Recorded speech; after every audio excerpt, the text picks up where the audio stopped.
Alright, we're on to the Marvel side. Marvel had a huge week. Why? So many comics. But really, so there's some really good strong ones out there. We'll start with Age of X Alpha. This is the one-shot that's going to be going with the X-Men ongoing series that's going to be happening in Legacy.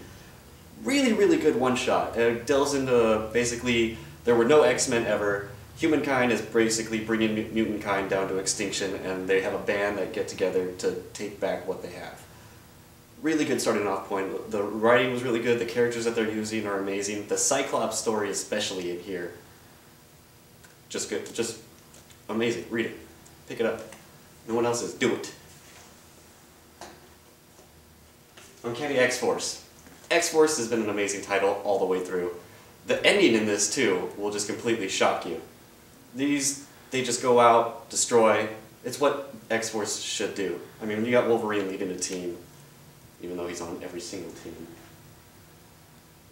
You got Deadpool in there too, so craziness happens. Going on to X-Men number 7. They restarted the X-Men series. It was the first one in about, what, 10 years or something like that? Was it 20? Damn! It's been a long time. Either way, the new team's together. They're trying to basically get a social network together to bring up their press. You know, mutant kind never had it really good, but within that, they're on their way to New York, and within the end, well, you got Spider-Man on the cover. Apparently, he's an X-Men, supposedly. I don't understand that, but if Wolverine can be everywhere, so can Spider-Man and Deadpool. They're all just being pimped out right now. But definitely something to pick up. It's going to lead into something bigger. This is just basically the starting of this arc. We finished up with the vampire arc. On to what's next. X-23. X-23 is one of my favorite characters. This story is a little wordy, it's a little not there.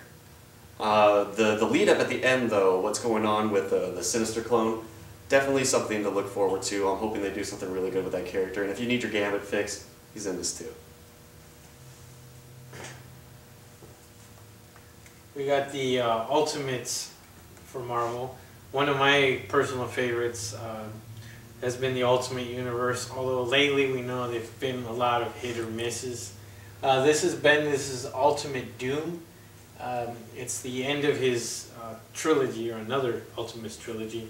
And in this particular issue, we know at the end of issue 1, it looked like Ultimate Invisible Woman, or Susan Storm, was going to die. And, well, of course, she doesn't. But we also figured out at the end of issue 1 that the big bad villain was actually Ultimate Mr. Fantastic. Yes. So it's kind of coming to an end. Mr. Fantastic is really after destroying or taking out this world. He's explored other universes trying to make a perfect one. And they're really understanding that Mr. Fantastic was a psychopath. So He is. So it's some of the Ultimates, Ultimate Spider-Man, Ultimate Spider-Girl. It's all kind of coming together, the Roxxon Corporation. It's actually a pretty nice story if you've been following it from the beginning. You know, if you're a fan of Bendis, you might want to pick it up. If you're a fan of the artist, you know, Sandoval, then you might want to get it. But other than that, it's not necessarily a must-read, but pretty good. It's within the Ultimate Universe. That's going to be ending anyways. What do you think of Ultimate Spider-Man?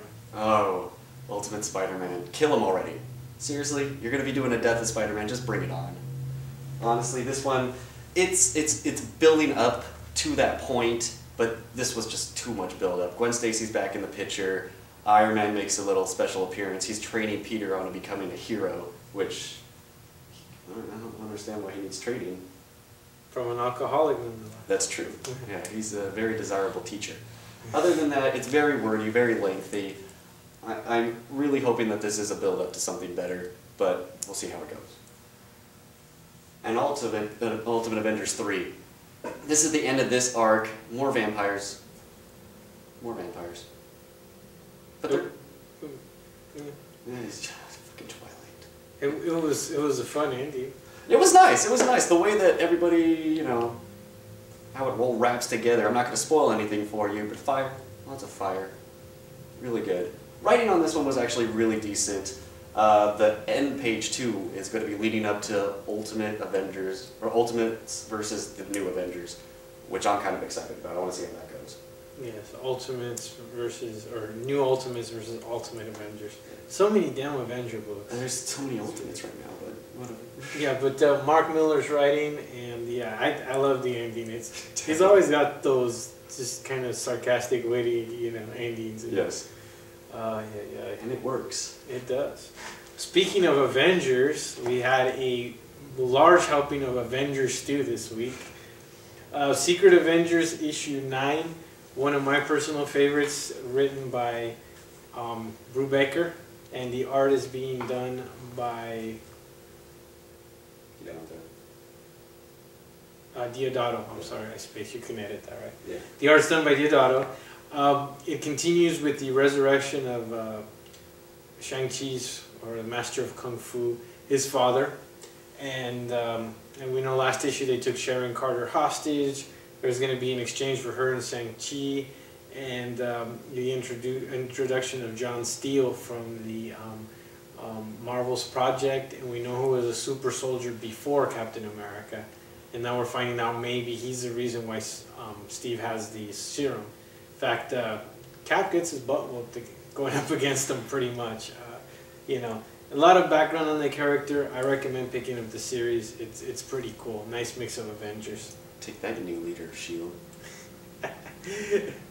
Of the Avengers issue 9, from the cover, all you 90s fans rejoice. The Infinity Gauntlet is back. But yeah, issue 7, we had Red Hulk get his butt kicked by the Infinity Gauntlet. The Hood, which has no powers, has been hunting these stones down, which we just found out the Illuminati has been hiding, and now the Illuminati has got to come clean with the Avengers. Not pretty. And if things between Iron Man and Cap weren't healthy relationship-wise, it got worse. But it's worth picking up. Story's decent. A lot of complaints on the art. Romita's a good artist. Just not for Avengers. Kick-Ass, it works. It definitely works. Avengers, just that blocky square face thing doesn't work for... Good run on Punisher, great run on Spider-Man, but Avengers is kind of a tough thing, man. Give him some other books. He's a great artist. New Avengers was entertaining. A date between Power Man and his wife, which ends in a fight with the Doom Bot with the assistance of Miss Marvel, and then the rest of the Avengers show up, and the question is whether his wife will become a full-time Avenger or just a stay-at-home mom, even though they've got Squirrel Girl as a nanny now. Yay, Squirrel Girl. Go Bendis. She's the best. And now we're going to highlight Marvel's big book of the week. You've all heard about it. It's been on the media, the news, everywhere. One of the most important heroes of our generation I don't know how you did that with a straight face. has passed. And it comes black bagged. It's the death of the human... oh, wait a minute. That's the wrong one. Oh, I'm sorry, yeah.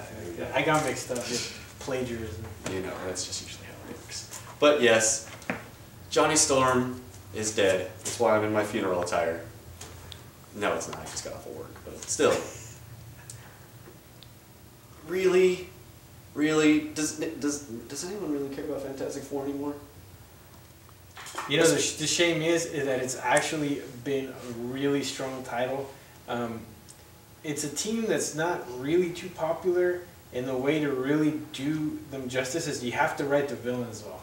If you get a chance to ever check out Mark Miller's run on Fantastic Four, those are some great issues. He was followed by Hickman. Hickman's done a great job. Killing Human Torch, I don't really see what it does for anybody other than generate sales for Marvel. Pretty much. I mean, honestly, really, really anticlimactic. The two-page spread that they have in there could have been done a lot better. The second to last page, the Ben, his thing, and the two kids, that image, that was just so much better than the two-page spread on the way that Human Torch goes out. Definitely, if you're gonna buy it anyways, it's the death of someone. Yeah, I can't. Well, I'm sure you'll see the photos up on the internet sooner or later. Oh, they're there already. He just doesn't. I can't say he really died. Yeah, no one ever really really does in comics. He died. So did Bruce Wayne. Look where we're at now. And for a comprehensive list of all the releases that were put out this week, we've covered quite a bit. So many. Here you can go on the previews website for Diamond Comic Distributors, diamondcomics.com. Get a full list of what's come out, and you can always come down to the shop and check out what we've got in stock, and what we don't, we can get for you. Yep. Or if you're not in Oxnard, go to your local comic book store and pick up whatever the hell you can grab. Definitely support the comic industry. Yep. That's, like I said, it was a huge week. I'm sorry that this one's going to run really long and it's pretty wordy, but we want to let you know what's good, what's out there, what you need to be reading. Comic books, it's comic books, come on. Anyway, I'm Jonathan English, the Casual Nerds, signing out. The hell have I seen this before?